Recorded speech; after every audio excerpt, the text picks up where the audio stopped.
तो सबसे पहले हम ये समझते हैं कि जो प्राइस एक्शन है वो क्या है और आगे क्या हो सकता है। ठीक है, तो सबसे शुरुआत हम बैंक निफ्टी से करेंगे। तो मैं आपको पिछले दिनों से बता रहा था, जैसे जैसे ब्रेकआउट हो रहा था वहाँ पे, कि भाई वहाँ पे मुझे बिल्कुल भी कॉन्फिडेंस नहीं आ रहा था ट्रेड लेने का, और ना ही ऐसा कुछ नया ट्रेड दिख रहा था। वहाँ पे मैं कोई ट्रेड नहीं कर रहा था। फाइनली ये कुछ जो जंग की न्यूज आई थी उस चक्कर में, और साथ में हमारा जो तीन सारी चीज़ें चेंज हुई है। ठीक है, इसकी तो वीडियो आपने देख ही ली होगी और मैंने टेलीग्राम में भी ऑडियो शेयर कर दिया था।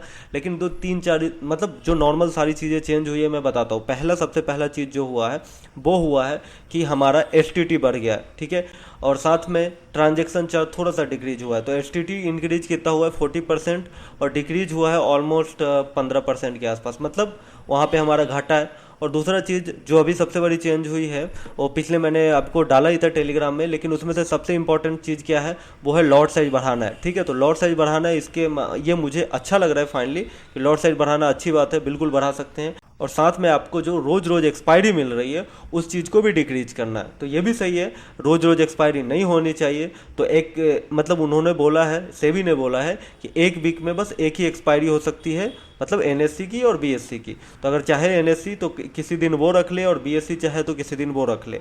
अब बात रही कि एनएससी के पास दुनिया भर के इंडेक्स हो चुके हैं, फिर Nifty mid cap, bank Nifty, Nifty, और क्या है, निफ्टी 100 करके एक और आया था। ठीक है, ऐसे कर करके ये दिन पे दिन ला रहे थे ताकि रोज एक्सपायरी करे। ठीक है, तो ये बहुत सही हुआ है। ठीक है, तो इस चक्कर में मार्केट का जो सिनारियो है थोड़ा थोड़ा चेंज हुआ है। अभी आने वाले दिनों में और थोड़ा चेंज हो सकता है। और जो मेन इंपॉर्टेंट चीज़ है, जो मिड कैप जो भी एक्सपायरी वाले जो चीज़ है, ठीक है, वो लागू होने वाले कब से, 20 नवंबर से। ठीक है, मतलब अभी एक डेढ़ महीने है, डेढ़ महीने में लॉट साइज बदल जाएगा। ठीक है, और एक्सपायरी भी हट जाएगी, जो कि मेरे लिए मतलब मैं तो बोलूँगा बहुत अच्छी चीज़ है।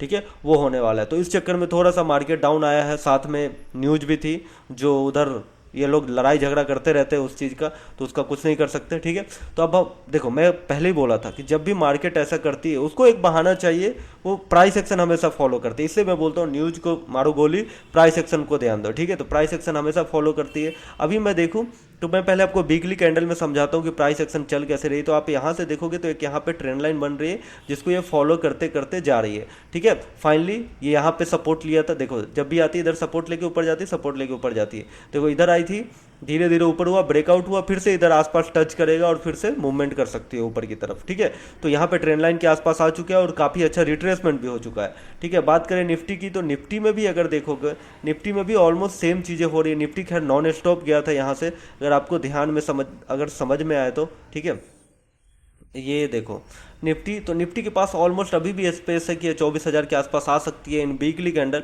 लेकिन ये आज नहीं आ सकती, ये धीरे धीरे आएगी, चाहे जब आना होगा तब आएगी। ठीक है, तो अभी के लिए अगर मैं सेंसेक्स भी देखूं, सेंसेक्स भी अगर देख ही लो, तो सेम टू सेम इसमें भी काफ़ी अच्छा फॉल हुआ है। यहाँ पे नॉन स्टॉप एक मूवमेंट हुई थी, उसके बाद काफ़ी ये अच्छा फॉल हुआ है।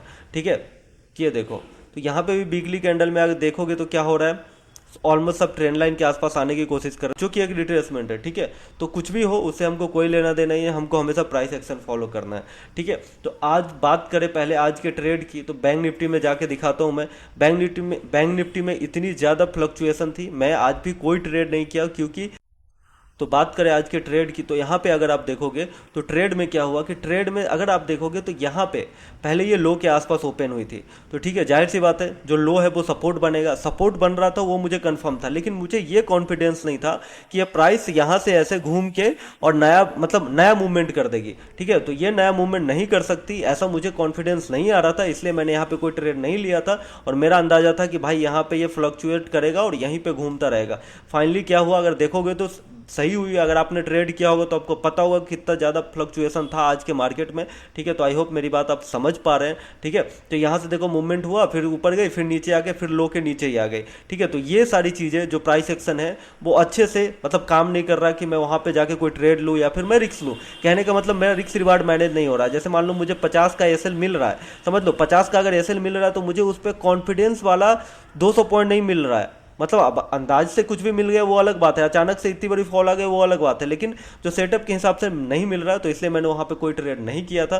मैं आपको ट्रेड भी दिखा देता हूँ, ठीक है। तो आपको वो समझ में आ गया बैंक निफ्टी और निफ्टी में क्या करना है। अभी देखो धीरे धीरे ये ट्रेंड लाइन के पास आ रही है, ट्रेंड लाइन से क्या होगी तब तक सिनारियो थोड़े चेंज हो जाएंगे, उसके बाद क्या होगी ये डिपेंड करता है प्राइस एक्शन क्या है, ठीक है। जाहिर सी बात है मार्केट का ऊपर नीचे जाना लाजमी है, इतना जाता ही है, तो इसके लिए कोई घबराने वाली बात नहीं है। अब समझना है कि कहाँ से घूम सकती है और कहाँ पे सेल करना। अभी आप टॉप पे सेल नहीं कर पाओ तो यहाँ पे सेल करना थोड़ा सा मुझे घबराहट हो रही है, थोड़ा डर लग रहा है, इसलिए न मत करो, मैं बोल रहा हूँ मत करो, ठीक है। थोड़ा इंतजार कर लो, जब ये थोड़ा ठीक हो जाएगा कुछ ना कुछ समझ में आएगा फिर करना।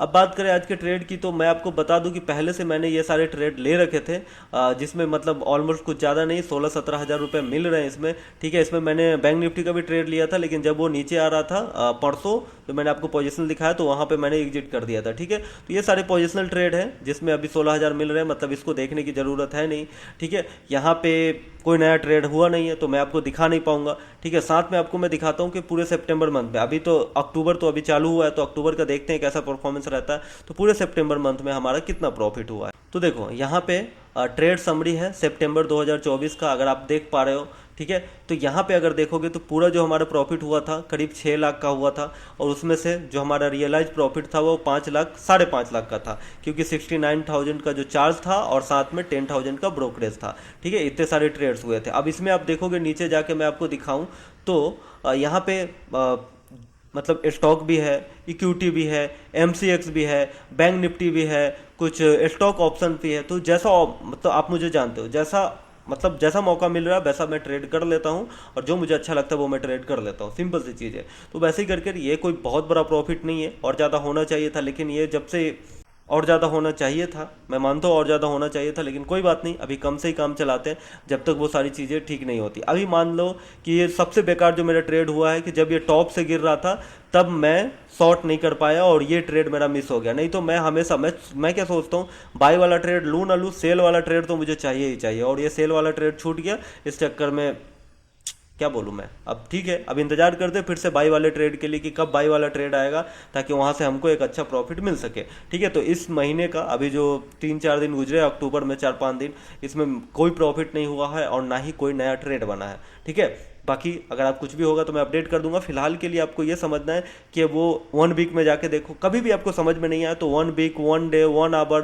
4 आवर में जाके देखोगे प्राइस एक्शन अपने आप समझ में आ जाएगा। लेकिन प्राइस एक्शन समझ में आना अलग बात है, और साथ में उसको ट्रेड पे एग्जीक्यूट करना अलग बात है, क्योंकि ट्रेड सही जगह एग्जीक्यूट करना पड़ता है। अगर मान लो तुमने गलत जगह एग्जीक्यूट कर दिया, फिर तुम उसको कुछ नहीं कर सकते, ना ही तुम प्रॉफिट कर सकते हो, ना ही तुम होल्ड कर सकते हो। इसीलिए सबसे इंपॉर्टेंट चीज़ है कि सही जगह पे इंटर करना। अगर सही जगह पे इंटर कर, आराम से तुम प्रॉफिट को होल्ड कर सकते हो, आराम से, बिना डर के। लेकिन इवन अगर मैंने गलत जगह पे किया, मैं भी होल्ड नहीं कर पाऊंगा। यहाँ पे अगर मैं बाई कर लूँ तो भी होल्ड नहीं कर पाऊंगा, सेल करूँ तो भी होल्ड नहीं कर पाऊंगा। इसलिए मुझे एक जगह चाहिए जहाँ से मैं बाई या सेल करूँ तो मैं होल्ड कर पाऊँ, ठीक है। इसलिए, और इंट्राडे में बहुत ज़्यादा फ्लक्चुएशन होता है, इसलिए मैंने कोई ट्रेड नहीं किया था, सिंपल सा बात है, ठीक है। तो अभी नेक्स्ट वीक से देखते हैं।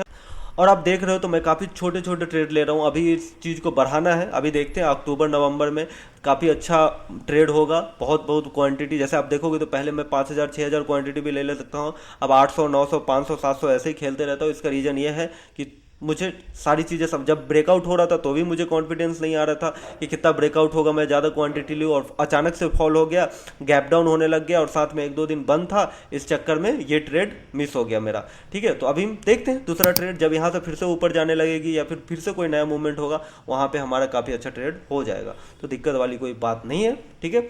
फिलहाल के लिए आप ये देखते रहो, फिलहाल के लिए इतना ही, अभी के लिए बाय, ठीक है। मिलते हैं फिर से नेक्स्ट वीडियो में, ठीक है। और सब्सक्राइब करके जाना यार, थोड़ा मोटिवेशन मिलेगा कि मैं रोज़ रोज़ वीडियो बनाऊं, ठीक है। और कोई भी क्वेश्चन हो तो नीचे कमेंट करो, मैं रिप्लाई कर दूंगा, क्योंकि कमेंट तो थोड़े आते हैं तो रिप्लाई करना ईजी है, ठीक है। तो कमेंट कर सकते हो।